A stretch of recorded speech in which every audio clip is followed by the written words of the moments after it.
कहते हैं वो कौम, वो युग, वो देश बहुत ही भाग्यशाली होता है जहां ऐसे बुजुर्ग जन्म लेते हैं जो कि अपनी रंगीनी और मौज मस्ती को लात मार करके, अपनी दिली इच्छाओं से मुख मोड़ करके अपना सारा जीवन जो है उस सच्चे रब की, उस अल्लाह पाक की रजा में वक्फ कर देते हैं।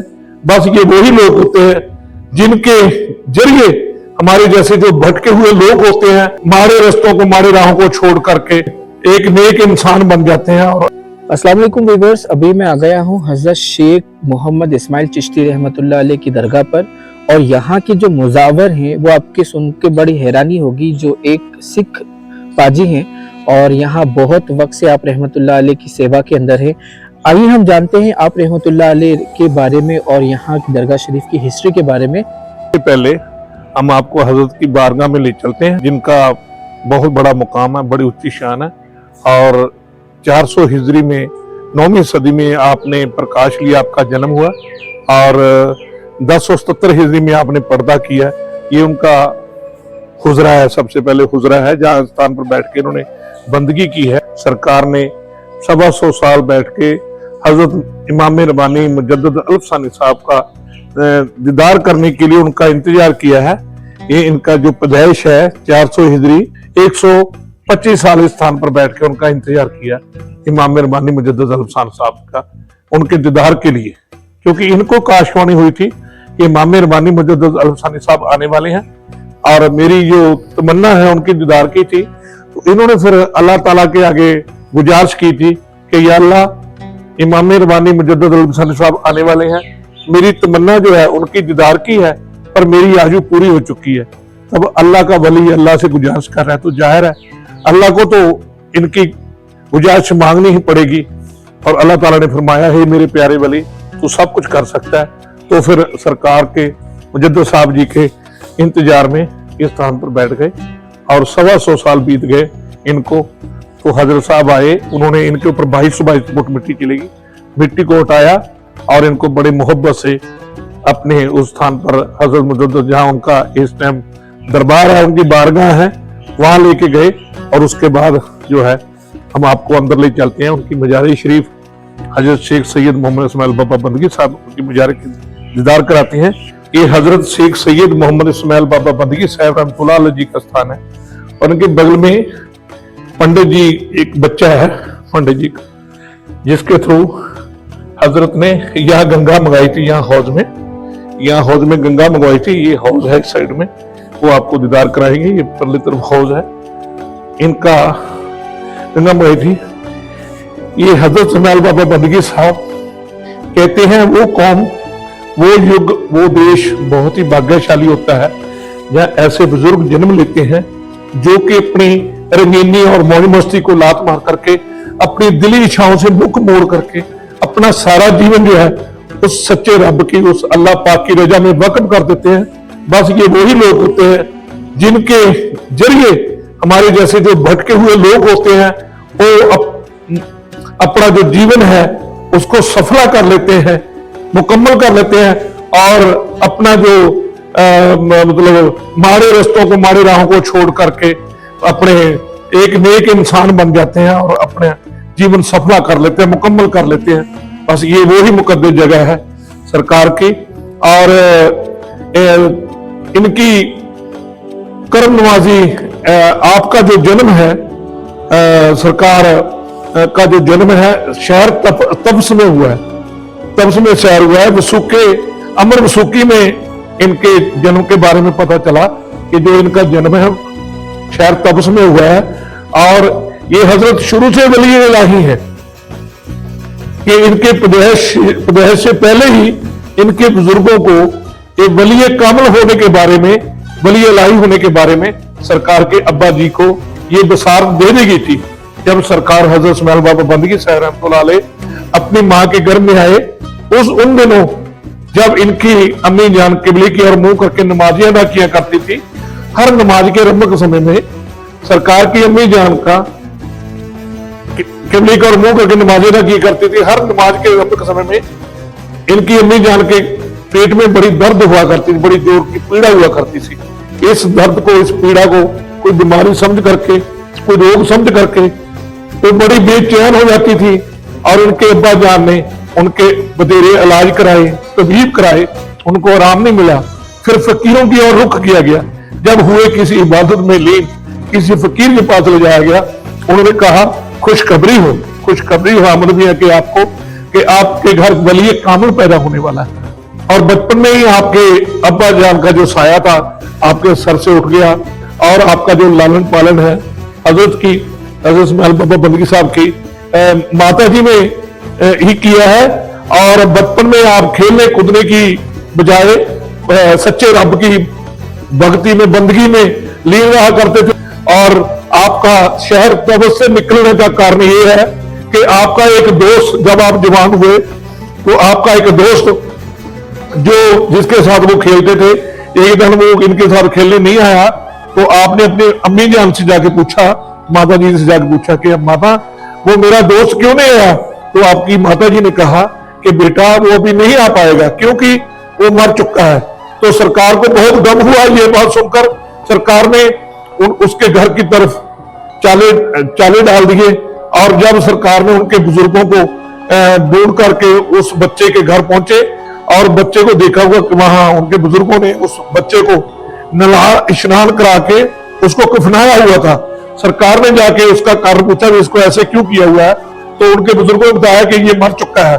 सरकार ने कहा नहीं, ये तो सोया हुआ है। सरकार ने उसके मोटे को हिलाया कि ये तो कि अल्लाह के महबूब, अल्लाह के प्यारे इतनी बुरी नींद सोया नहीं करते। तो बच्चा जो है उठ के खड़ा हो गया, बैठ गया और सरकार के साथ चला गया। ये जो बात थी वहां उस टाइम के जो राजा था, हुकूमत के बादशाह को पता चला तो उन्होंने इनको तलब कर लिया कि या ये फितना और फसाद फैलाएगा, ये कोई बच्चा करामाती है।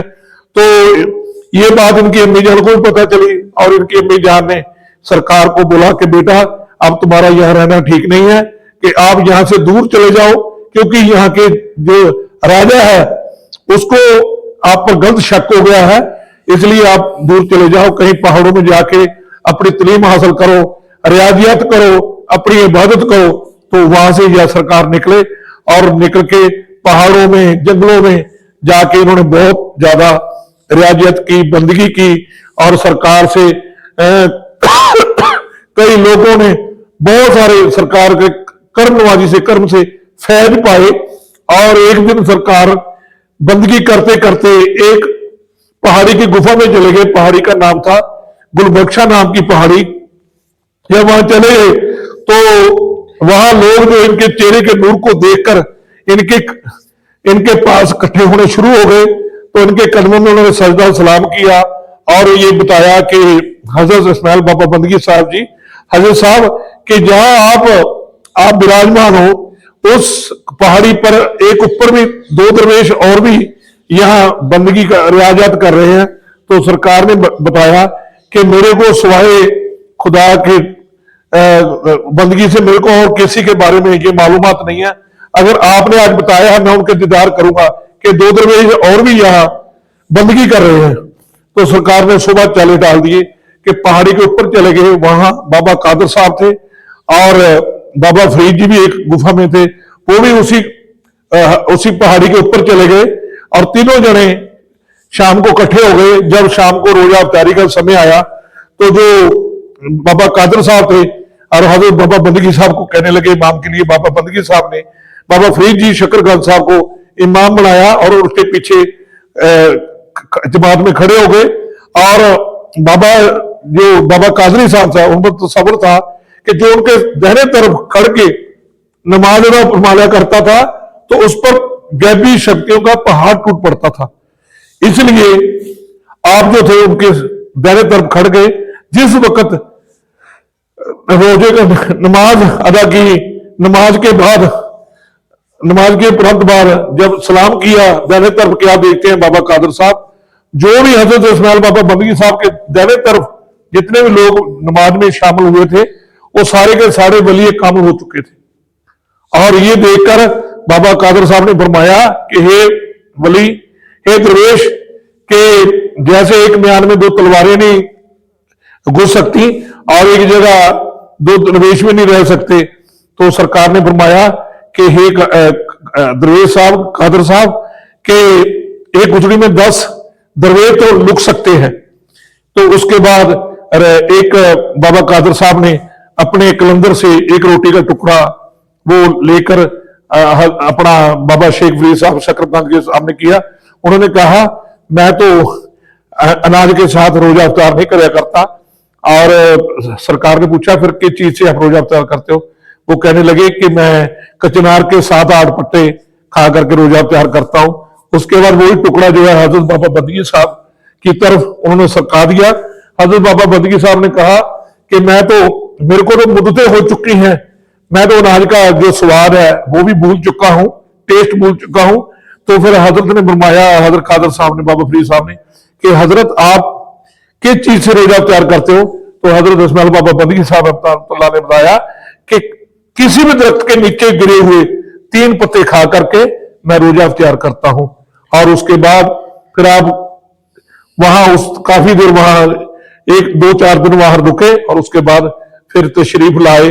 सरकार मक्का मदीना में चले गए। वहां के मक्का के बाहर से आवाज आई हजरत को, जो बंदगी साहब का रुतबा है, वहां से आवाज आई कि या बंदगी साहिब आप सरहद जाएं और सरहद जाके जो मखलूक है इसको नेक रस्ते पर चलाएं और इनको करामात कम से कम दिखलाएं।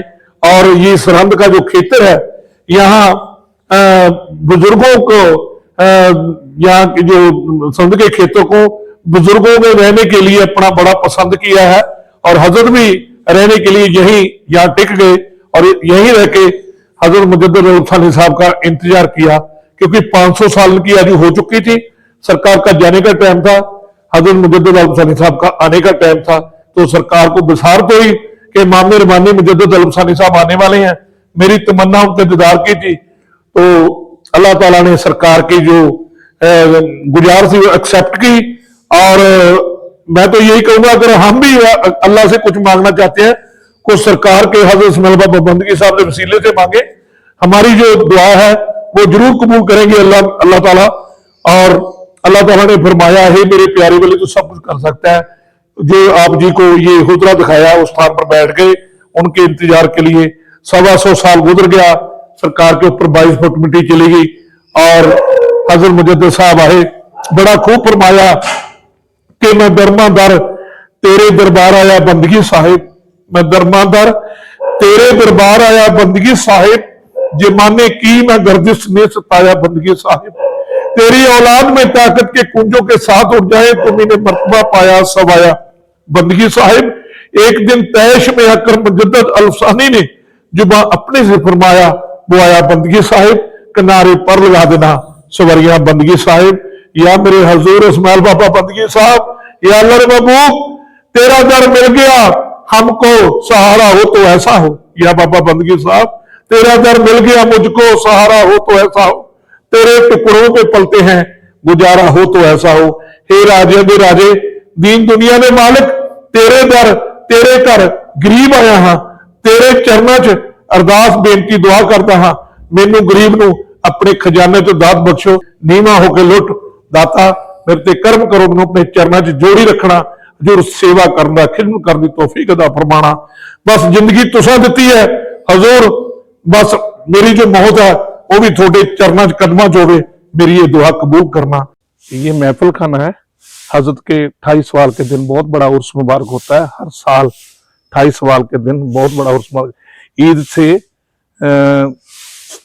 26 तारीख 28 के दिन बहुत बड़ा उर्स मुबारक होता है। यहाँ कवालियां होती हैं उसके बाद, और इन्हीं के साथ वहाँ हर जुमेरात के दिन 5.25 किलो देसी घी का लंगर चलता है, और जिसकी खिदमतगार हम खुद हैं। हमारे परिवार बच्चे वाले लंगर की खिदमत करते हैं।